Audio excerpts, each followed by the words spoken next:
Have you ever seen an elderly person who walks straight, with clear eyes and a gentle smile, without pills in their pocket, without complaints, without fuss?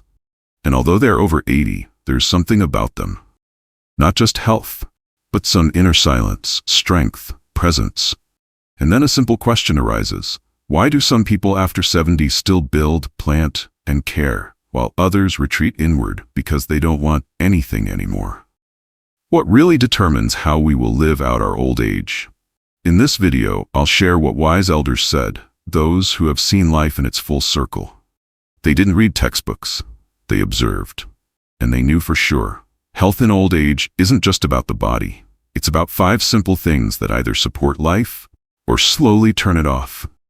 And at the end, you'll hear one unexpected, very personal conclusion that may change the way you take care of yourself and your older relatives. Stay until the end, because these words are not from the internet. They come from people who have lived through old age, quietly and with dignity. And the first thing they always started with, not pharmacies, not diets, not exercises, but what comes even before sleep and food, what either supports life or, on the contrary, makes it difficult. The first factor, the morning state of mind. Wise elders simply said, how you wake up in the morning is how the whole day will go, and day by day, that makes up your life. After 60 to 70 years, the body no longer bounces back quickly.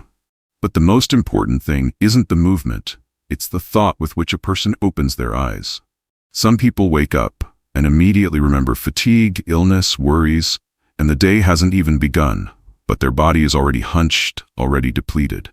And others, they barely open their eyes, and the first thing they do is give thanks. Not to anyone.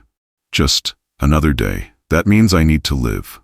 Such small things change everything. Because when the first moments of the day are not about fear, but about gratitude, a completely different process starts in the body. Calm, clarity, the desire to move. Memory doesn't get confused. The heart beats evenly.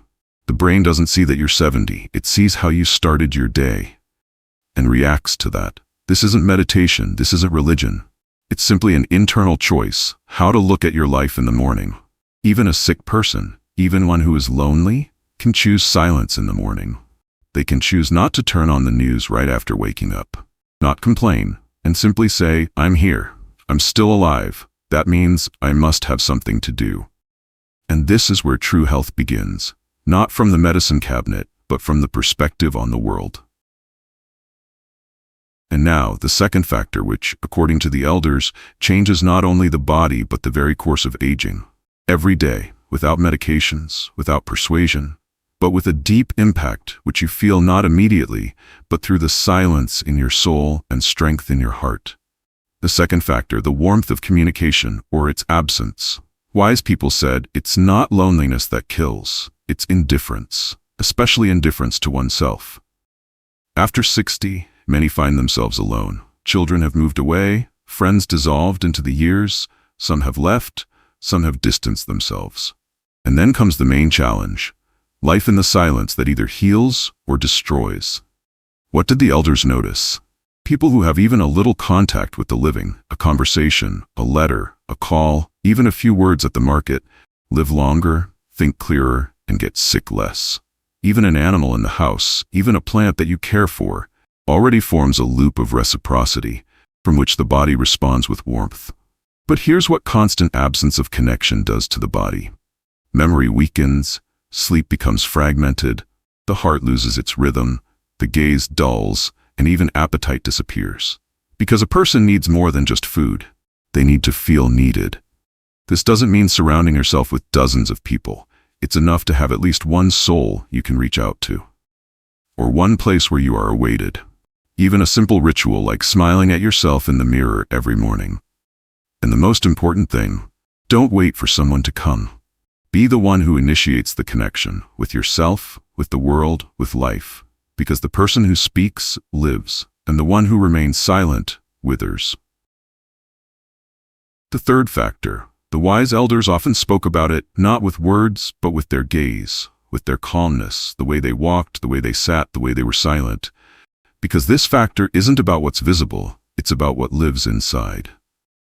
The third factor, the rhythm of the day and inner order.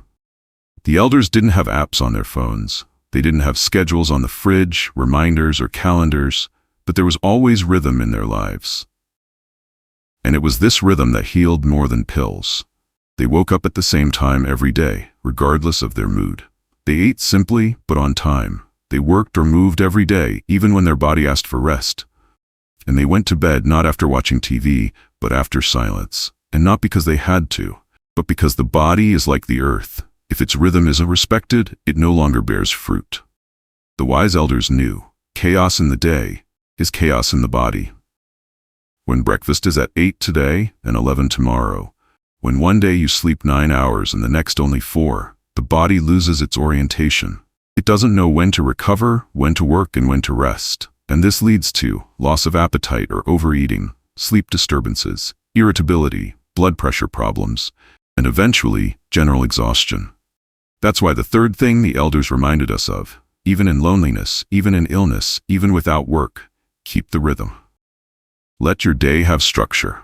The same wake-up time, time for light, food, and silence. A small rule, like 15 minutes of silence during the day or tea before bed.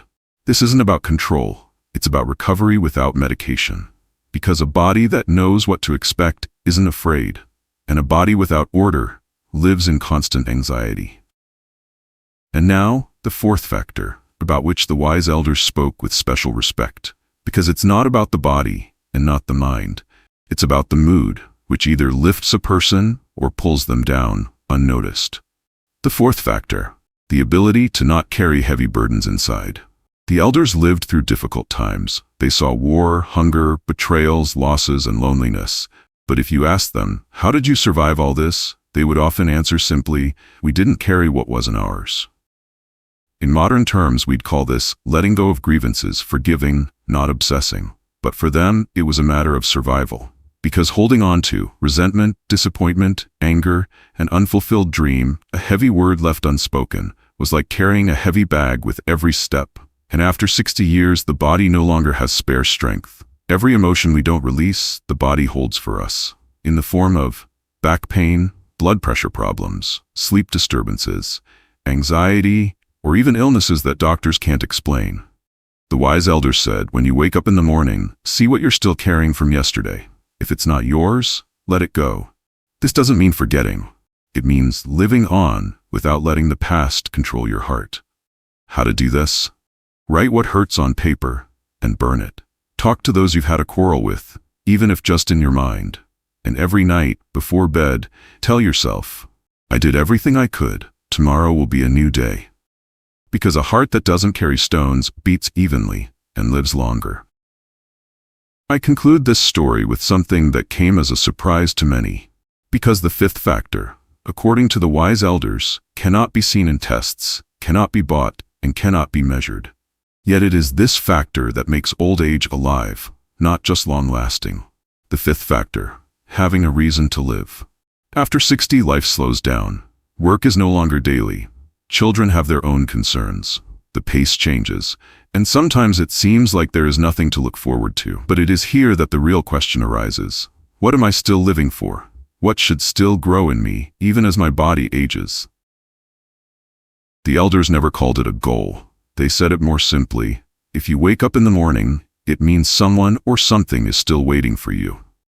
It could be a garden bed that needs watering, a grandchild you want to teach how to make tea, a manuscript that no one has read, a prayer you haven't yet said, silence that only you can endure and pass on. A person who has even the tiniest reason why recovers faster, heals after surgeries, doesn't fall into despair, and even in illness, retains their dignity. Because the body ages, but the soul grows as long as there's a reason. And that's why the elders said, don't look for someone to live for. Look for how to live so that light shines from you. Maybe you are living quietly right now. Maybe it seems like nothing big will happen anymore. But even one phrase that you say to someone today could be the very thing that saves them. So here are all five sources which, according to the elders, determine true health in older age. Not just blood pressure, not just the heart, not just the legs, but the state of the soul, the state of the mind, the state of connection to life. How you wake up, who and how you communicate with, whether you have a rhythm in your day, whether you carry stones inside you, and whether something still shines ahead. If you've listened to the end, you now know more than just facts. You are closer to what truly keeps us grounded. And maybe now it's time to think of an older person near you. Look at them differently. Ask, thank, listen, or maybe write, call, hug. Because old age isn't the end. It's another form of strength. Quiet, deep, steadfast. And one day we will all be there. So let's learn not just to survive, but to live long with dignity and with meaning.